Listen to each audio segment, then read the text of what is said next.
Welcome to Lesson 2, the difference between responsive and anticipatory pain. Did you know that rabbits have almost 360-degree vision?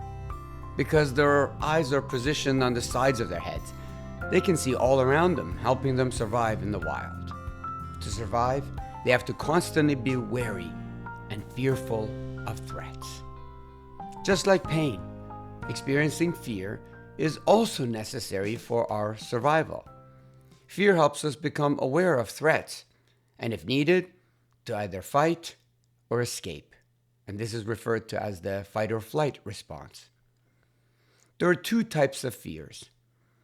Responsive fear, where you're responding to a threat, and anticipatory fear, which is more often known as anxiety.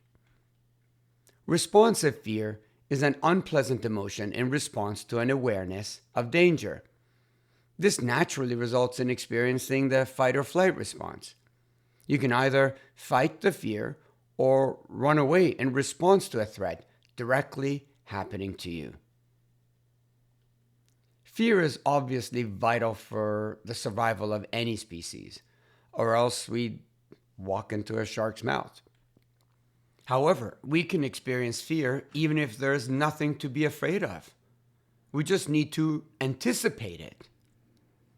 And this is called anticipatory fear or anxiety. Responsive fear is a response to a threat that is already happening, such as the threat of being chased by someone or anything dangerous happening to you, such as a spider if one is afraid of spiders. While anticipatory fear, or also known as anxiety, is the anticipation of a threat that may or may not happen in the future. Since anxiety is the anticipation of a threat, the threat is not actually happening in front of you. The danger is perceived to exist only at some point in the future. There's nothing to fight and nothing to escape from, yet still 100% experienced. Since no one can fight or escape something that is not physically present, the only two other options are to either freeze or to accept the threat. Whether responsive or anticipatory, the body's physiological responses to both fears are identical. Example, there's increased heart rate in both situations, increased blood pressure in both situations, muscle tension occurs, increased alertness, release of stress hormones. Now let's discuss the two types of pains. We have responsive pain, such as in this image, stepping on a nail, or anticipatory pain, where you anticipate that if I bend over or lift a heavy box, I'm going to get back pain, and the pain is experienced. Responsive pain is an unpleasant sensory and emotional experience in response to an awareness of danger. While anticipatory pain is an unpleasant sensory and emotional experience in response to an awareness of a danger that is anticipated to occur, but has not occurred. For example, someone may say, if I eat this, I anticipate that I will get a bellyache, and they do. If I walk, bend, or lift too much, I anticipate that I will get back pain, and they experience it. Responsive pain is experienced when a threat is happening or has already happened, such as dropping a box on your foot. While anticipatory pain is experienced when a threat or a sense of being in danger is perceived in the future, which may or may not ever happen. Since anticipatory pain is based on an anticipation, Since anticipatory pain is based on an anticipated danger in the future, the apparent threat is not actually happening. It is perceived. Although the pain is 100% real.